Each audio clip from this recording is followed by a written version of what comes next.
Petite vidéo pour les fonctionnaires. J'ai souvent des fonctionnaires qui me disent comment faire pour investir intelligemment, notamment avec des sociétés, peut-être même une holding, alors que je n'ai pas le droit en fait d'être gérant d'une société. Et donc il y a plein de fonctionnaires qui se limitent avec cette idée en se disant bah mince, je peux pas en fait, c'est quelque chose que je ne peux pas faire d'investir en société. En réalité, c'est faux. En réalité, un fonctionnaire n'a pas le droit d'être gérant de société. Mais rien ne l'empêche d'être propriétaire d'une société. Et donc, tu peux, si par exemple t'es militaire, si par exemple tu travailles à l'hôpital, t'es prof, et rien ne t'empêche de créer une société, d'être le propriétaire et de mettre un gérant à la place.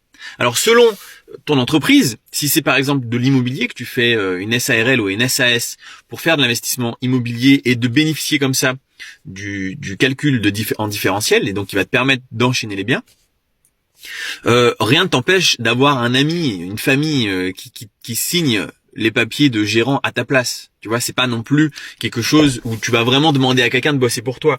Parce que quand tu fais de l'immobilier, tu vas devoir une fois de temps en temps prendre des décisions de gérant, mais en réalité, c'est vraiment minime. Je veux dire, t'achètes un appart une fois par an maximum. Et donc, une fois de temps en temps, oui, effectivement, le gérant va devoir signer des papiers, mais c'est tout. Il n'y a pas grand chose à signer. Peut-être il va devoir signer une fois par an les AG, il va devoir signer une fois par an, voilà, des grosses décisions qui ont été prises. Mais sinon, au jour le jour, tous les jours pour aller travailler dehors, pour aller faire les locations, pour aller chercher les biens rentables, pour dealer avec les locataires, mais rien n'empêche le fonctionnaire de faire ça. Et donc le fonctionnaire est à 100% propriétaire de son entreprise et il y a juste quelqu'un d'autre qui signe à sa place en tant que gérant.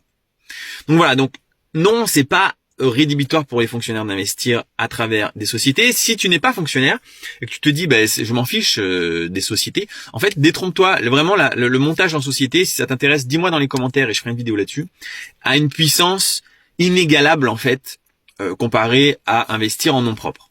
Investir en nom propre, bon, ça va un temps, tu vois, c'est une petite expérience, mais sur du long terme, ça n'a plus trop de sens parce que les impôts vont être très très violents, parce qu'on va pas pouvoir enchaîner les biens, parce qu'on va pas pouvoir créer des sociétés filles.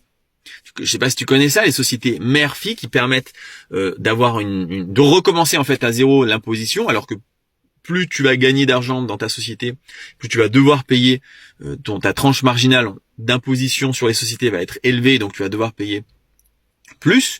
Bref, il y a vraiment plein de choses que tu peux faire, un montage en holding, c'est hyper intéressant. Dis-moi dans les commentaires si tu veux que je t'explique un petit peu tout ce qui concerne les sociétés pour investir.